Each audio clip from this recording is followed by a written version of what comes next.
You were born under cocoa trees. Your first memories are of tall, dark trunks and branches heavy with green and yellow pods. You didn't own the land. You lived in a small mud house on the edge of someone else's farm. The owner lived in the city. You only saw his truck and his men. Your parents were always in debt. Seeds, tools, medicine, food, all on credit. Every season your family owed more than they could pay off. You didn't know words like bonded labor. You just knew hunger and the tight look on your father's face when he talked about money. You started helping in the cocoa fields when you were very young. At first, you'd help pick up fallen branches, cleared the fallen leaves, and carried small baskets. By that time, other children were holding pencils. You were holding a machete. The blade was longer than your arm, and your father taught you how to swing the machete without cutting your own feet, how to split open cocoa pods with quick, clean cuts, and how to scoop the white beans into baskets. School was only a rumor, a building in another village. You saw other children in uniforms walking down the road. Your parents would say, "We need you, maybe next year." But next year never came. One year the harvest was bad. Too much rain, then not enough. The pods rotted on the trees. Insects ate what was left. When the owner's men came, your family had little to sell. The man with the notebook wrote down your names, how many sacks, their weight, and their price. He said it wasn't enough to cover what we already owed. He said the owner would give us more credit for food, medicine, and fertilizer, but we would have to repay it next harvest. Your family never saw the numbers, never signed a real contract, but the debt was as real as the soil under your feet. From then on, everyone worked. Your father, your mother, even your younger siblings when they could walk straight, and you. On the cocoa farm, danger hides in every corner. The machete you swing hundreds of times a day. In the heavy sacks of wet beans you carry on your head. In the chemicals you spray to keep the insects away. Sometimes, the pesticide would drift into your face, causing your eyes to burn. Your throat would close. Your skin would itch and blister. You and your family were told not to wear masks because they were too expensive and slowed you down. You saw children cut their legs open with machetes. You saw little boys and girls your age collapse under sacks that weighed more than they did. If you were slow, you were shouted at. If you dropped beans, you were hit. Not enough to send us to a hospital, but just enough to remind you that you were replaceable. Sometimes an NGO car would pass through the village. They would talk about children's rights and education. Something so foreign, it sounded like a story from another world. The truth was simple. If you left the fields to go to school, who would help your parents? Who would fill the sacks? Who would help pay the debt? You were all told that if you didn't produce enough beans, you could all be thrown off the land. No home, no farm, nowhere to go, so you learned to count cocoa pods instead of numbers. You learned to read the sky instead of books. You learned that children like yourself were born to work, not study. Your family never ate chocolate. Sometimes you would suck on the sweet pulp from fresh beans, spitting the seeds into buckets. That was the closest you ever got. But you saw wrappers blown in from the road, bright colors, big names, gold letters.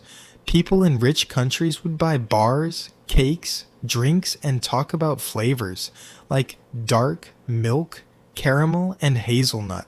They would pay more for one single bar of chocolate than your whole family will make for days of work. Maybe they saw a label that said sustainable or ethically sourced. Maybe they didn't look at all. Either way, they didn't see you, a child with a machete, bare feet in the mud, back bent, skin burning from chemicals, hands stained from cocoa juice. You grew older. The work stayed the same. Harvest after harvest. Cut the pods.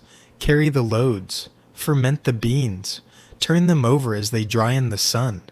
Bag them for the truck. Watch the truck leave. But the debt stayed. Sometimes the price of cocoa went down and the debt grew. Sometimes you were told the scales malfunctioned and that your family sacks weighed less than they truly did. The numbers in the man's notebook always seemed to work against you. You watched children arrive from even poorer villages, brought by distant relatives or traffickers with promises of good work. Some never saw their families again. They slept in makeshift shacks, woke before dawn, and worked until their hands shook from exhaustion. You were all trapped in the same story, written by people who never set foot in the fields. You promised yourself that you will not let your child live the life that you did. But when your son was old enough to carry a small sack, your father's knees gave out, your mother's back was permanently curved, and you were in more debt than ever.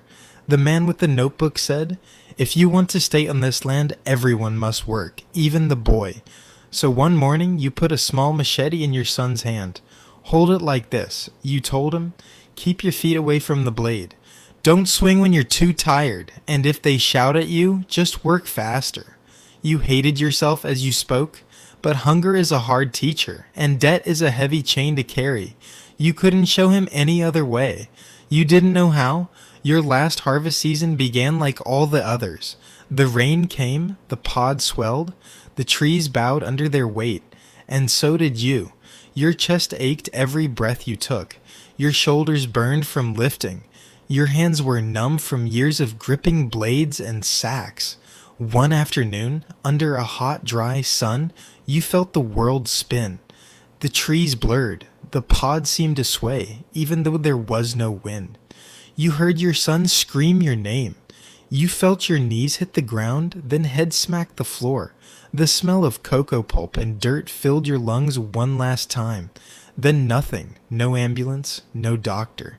Just your body, laid on a mat, lowered into a shallow grave, not far from the trees you'd served all your life. The farm didn't stop. The harvest didn't wait. The debt didn't die with you. Your son woke up the next morning and went back to the fields. You never held a chocolate bar in your hands. You never sat in a classroom. You never slept without worrying about the next season. You were born under cocoa trees, and you died under cocoa trees, on land you didn't own, for a price you never chose. Maybe others have tasted the sweetness of what you grew. Maybe they bought it for a child they loved. Maybe they've shared it with friends, celebrated with it, comforted themselves with it. They never saw your face. They never heard your name. On the wrapper was just a word, Cocoa. You didn't have the power to walk away from those fields. You didn't have the chance to say no. But someone watching this right now, they live in a world where they can ask, who harvested this? How old were they? Were they free? They can choose what to support and what to reject. They can decide whether your son and children like him will live and die as you did, born in chains of debt under trees heavy with someone else's profit, or whether they will one day taste the sweetness of chocolate without the bitterness of slavery. You were born in the cocoa fields. You died in the cocoa fields. Maybe they can help make sure that the story after yours is different.